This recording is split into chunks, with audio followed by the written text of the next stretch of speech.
በጣም እያደጉ ነው እና ኢነርጂ ዲማንዲንግ ስቴት ላይ ናቸው። ትልቁ ነገር ልጆቻችንን መከልከል ያለብን የሚጠጡ ካሎሪዎችን ነው። ሊኩዊድ ካሎሪዎች፣ ለስላሳዎች፣ ጁሶች፣ የታሸጉ ምግቦች እነሱን ኮንትሮል እናድርግ። ዋናው ነገር ልጆቻችንን አልመገብናቸው። ኦኬ ቤታችን እያሉ ቤት ጠዋት ላይ ከትምህርት ቤት ሲመጡ ማታ ላይ ኳሊቲ ፕሮቲኖችን እንዲመገቡ ብናደርግ ከቤት ሲወጡ እንኳን ብዙ አይረባቸውም፣ ክሬቭ አያደርጉም፣ ብዙም አይበሉም። ደጅ ያሉትን ምግቦች ነው እያልኩ ያለሁት።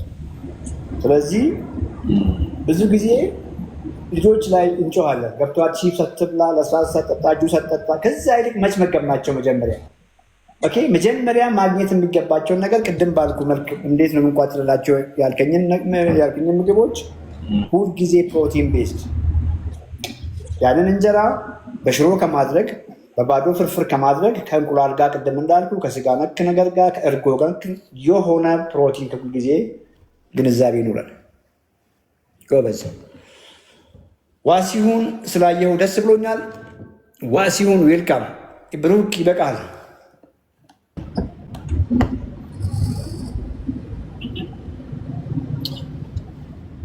ብሩክ ይበቃል።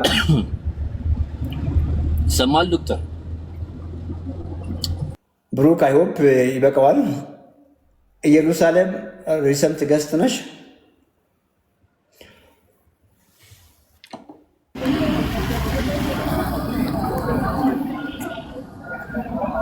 ሄኖክ ጤና ይስጥልኝ ዶክተር፣ እንዴት ነህ? እግዚአብሔር ይመስገን ሰላም ነው። ታውቀዋለህ ፕሮግራሙ? አዎ ብዙም አይደለም። ባለቤቴ አንድ 2 ሳምንት ይሆናል ይሄን ነገር ማየት ከጀመረች እና በእሷ ጉትጎታ ነው የገባሁት። ወደ ኋላ ተመልሼ ስራ ቦታ ሆኜ ዩቲዩቦቹ እንዳለ ተመልሼ እያየኋቸው ነው። ለራሴም እያሰብኩት ነበረ። እኔ ራሴ በልተን አሁን ልንበላ ነው እንዲያልኩ እስካሁን እግዚአብሔር ይመስገን ምንም አይነት በሽታ የለብኝም። ግን ኦቨርኪል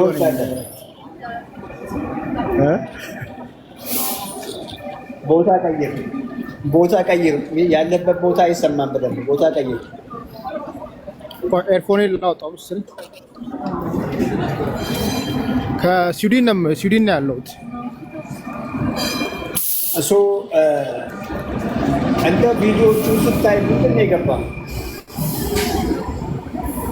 በጣም በቃ ማለት በራሳችን አፍ ነው በሽታ የምናመጣው፣ በራሳችን በምንበላው ነው ሁሉን ነገር በቃ ጤናችንን የምናጣው ነው ያልኩት።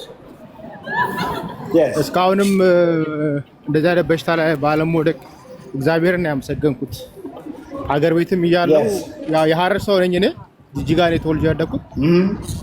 ስጋ ነው ያው ጮማው ነው መቁረጥ ነው ለስላሳው ነው። አንዳንድ አላስፈላጊ ሱሶች አሉ ከማጨስ ውጭ።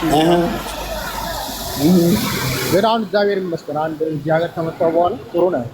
ግን እዚህ ሀገር ምንድነው ምግቦቹ ሞስት ፕሮባብሊ ብዙ ክሬሞች አሉት። የነጮቹ ምግብ ጣፋጭነት ስላላቸው እነሱም ትንሽ ኪሎዬን ጨመረው። አይ ቲንክ ስመጣ እንኳን ወደ 85 አካባቢ ነበርኩ። በዚህ ከ75 አሁን ወደ 105 ገብቼ ነበረ። ግን ያንተን ፕሮግራም አይቼ መካተል ሲጀምር 102 ነው። እሺ አንድ 2 ሳምንት ይሆነኛል። ያው አንተ የምትለው ነገር ብቻ እንጀራ ላይ ጨክነን እና ባለቤቴ ጀምረን እርሷም ነፍሰ ጡር ነች። ግን ያው እሷም ትንሽ ሰውነቷ ጨምሯል እና አንዳንድ ከትንፋሽ ጋር ያፈነኛል ትለኝ ነበረ። በእሷ ጉትጎታ ነው። ወደ አጋጣሚ ውጭ ሆኜ ነው ያው ታወር ትፈልግ ነበር እሷ እና አሁን እግዚአብሔር ይመስገን እንግዲህ 50 ኪሎ ግራም ፋት ነው ያዝከው አውቃለሁ።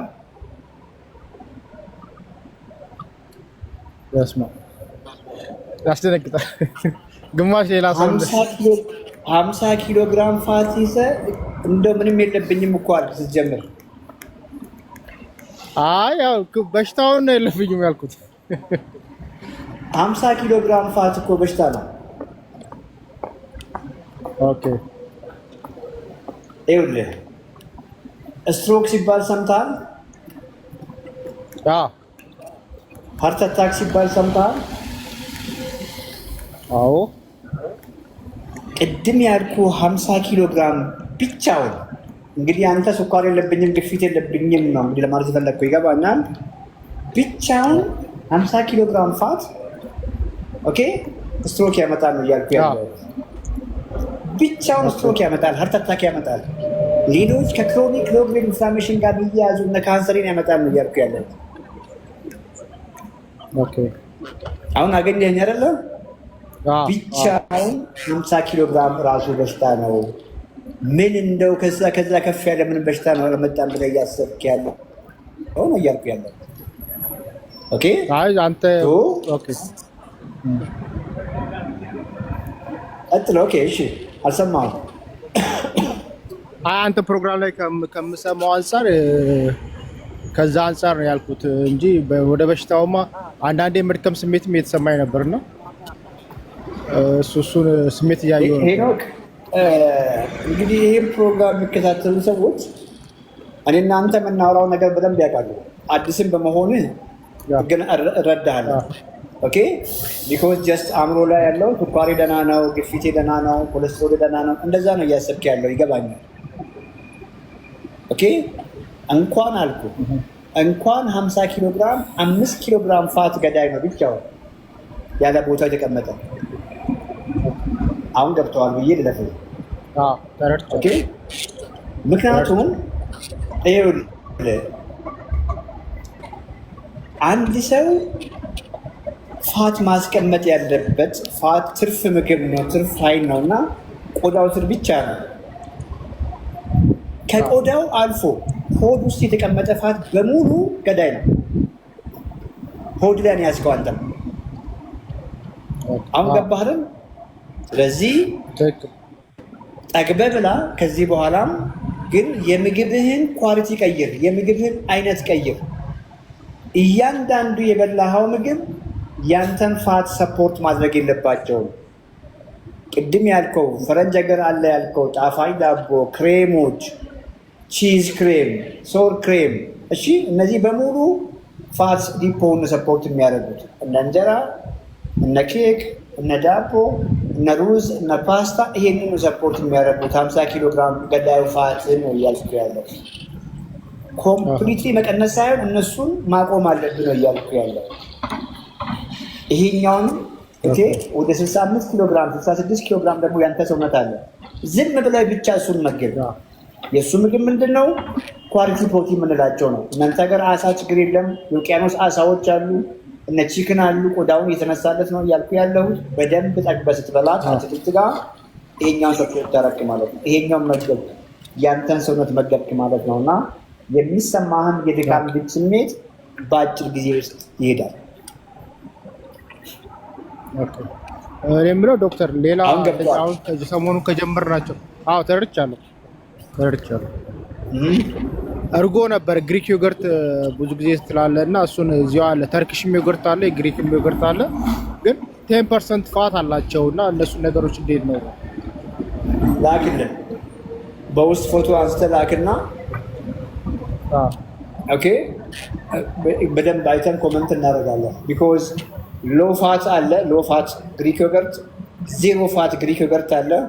ያንን እያንዳንዱን ካልኩሌት አድርገን ማየት ይጠይቃል እና በውስጥ ላክን አለ። አንድ ደግሞ ሌላ ትንሽ አሁን ምንድነው ፋቱ ሲጨምር ትንሽ የግሪክ የዮገርቱ አይነት ይወፍራል። አሁን አንደኛው ትናንትና ከትናንት ወዲያ ያገኘሁት 0.2 ፋት ነው ያለው፣ ግን ቀጭን ነው ግሪክ ዮገርቱ ራሱ። ኮመንት ማድረግ አልችልም ያልኩ ለዚያ ነው። ዝም ብለህ ኢንግሪዲየንት የሚለውን ቦታ ፎቶ አንሳና ላክ።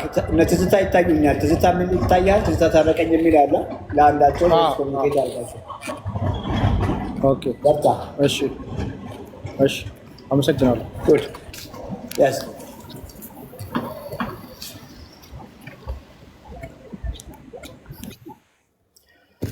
ሶ ሜታቦሊክ ሪኮምፖዚሽን እንግዲህ ብዙ ጊዜ የምናወራው ነው። የሄኖክን ታሪክ ሰምታችኋል። ሄኖክ ባለማወቅ እንግዲህ ያደገበትም አካባቢ ራሱ እንደነገረን ወደ ሀረር አካባቢ ነው። ጣፋጭ ምግቦች በጣም አበዛ ነበር አለ። ስጋ ብዬ እመገብ የነበረው ከፍተኛ ጮማ ምግብ ነው። እመገብ የነበረው። እንግዲህ አጨስ ነበረ፣ ጠጣ ነበረ፣ እንደዚህ ያለ ነገሮችን የነገረን። ከዛ ከሀገር ውጭ ወጣ። ከሀገር ውጭ ከወጣም በኋላ ደግሞ እጅግ ጣፋጭ የሆኑ በፋብሪካ የተቀነባበሩ ፈረንጅ ሀገር የሚሰሩ ከፍተኛ ፋት ከፍተኛ ካርብ ምግቦችን እየበላ ነበር። ኦልሞስት 50 ኪሎ ግራም ፋት ስቶር አደረገ። 50 ኪሎ ግራም ፋት እንኳን ስቶር አድርጎ እግዚአብሔር ይመስገን ጤነኛ ነኝ ብሎ ነው እንግዲህ ራሱ የነገረን። ይሄ እንግዲህ ምን ያክል የግንዛቤ ስህተት መሆኑን ከሱ ጋር አውርተን አይ ቲንክ የሆነ አንደርስታንዲንግ ያገኘ ይመስለኛል። እንግዲህ ሴፍ የሆነ ኦኬ አደጋ የማያደርስ የፋት ማስቀመጫ ከቆዳችን ስር ብቻ ነው። ኦኬ የእያንዳንዳችን ከቆዳችን ስር ፋት የማስቀመጥ በተፈጥሮ የወረስነው መጠን ይለያያል። አንዳንዶቻችን መወፈር ልክ ስንጀምር የእኛ ስቴም ሴሎች ተጨማሪ ፋት ሴሎችን ያመርታል። ሰውየው መወፈር ሲጀምርና መጀመሪያ የነበረው ፋት ሴሎች መሙላት ሲጀምሩ ተጨማሪ ፋት ሴሎች ያመርታል ሰውነታቸው። ይፋፋሉ። ግዙፍ ናቸው እነዚህ ሰዎች፣ በጣም ሂውጅ ናቸው። 500 ፓውንድ፣ 600 ፓውንድ፣ 200 ኪሎ ግራም፣ 300 ኪሎ ግራም የሚመዛዝኑ ሰዎች፣ ብዙዎች እንደዚህ አይነት ሰዎች እኛ ሀገር የሉም። ከሀገር ውጭ ብዙዎች አሉና ፊዚካል